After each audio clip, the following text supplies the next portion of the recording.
DD news आपको बता दें कि दिल्ली में आज यमुना को साफ, सुंदर और प्रदूषण मुक्त बनाने की दिशा में एक बड़ा अभियान शुरू किया गया।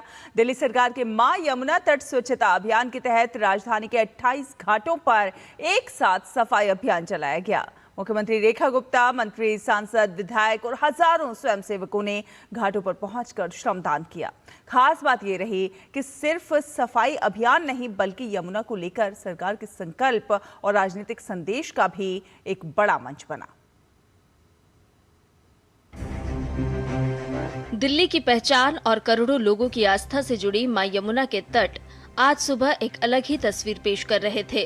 कहीं झाड़ू लग रही थी, कहीं कूड़ा हटाया जा रहा था, तो कहीं स्वयंसेवक घाटों की सफाई में जुटे नजर आए।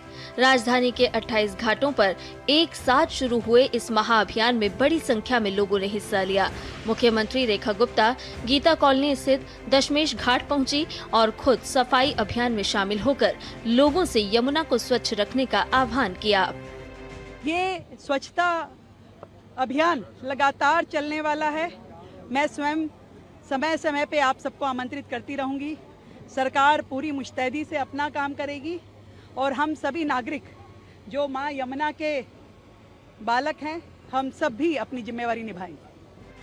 सरकार इस अभियान को सिर्फ एक दिन की गतिविधि नहीं बल्कि जनभागीदारी से जुड़ा एक जन आंदोलन बनाने की कोशिश में है।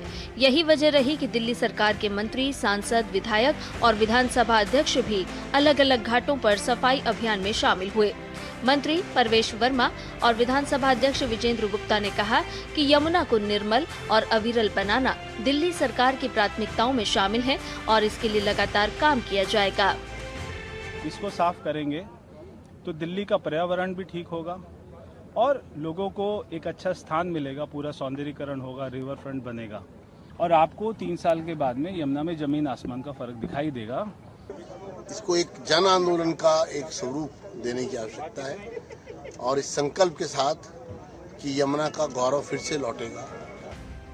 राज्यसभा सांसद स्वाति मालीवाल ने यमुना की बदहाल स्थिति के लिए पिछली सरकार को जिम्मेदार ठहराते हुए आम आदमी पार्टी और अरविंद केजरीवाल पर निशाना साधा।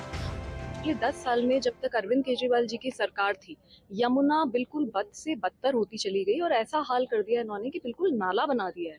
तो अब 1 साल में हम लोग काम करने की कोशिश कर रहे हैं, इसको ठीक करने की कोशिश कर रहे हैं। मुझे पूरा विश्वास है कि दिल्ली सरकार अब इस काम को युद्ध स्तर के साथ कर ही रही है और इसे ठीक करके दिखाएगी। यमुना सिर्फ एक नदी नहीं बल्कि दिल्ली की जीवन रेखा और करोड़ों लोगों की आस्था का केंद्र है। यही वजह है कि दिल्ली सरकार इस अभियान को यमुना पुनर्जीवन की दिशा में एक बड़ी शुरुआत बता रही है। Bureau report, DD news.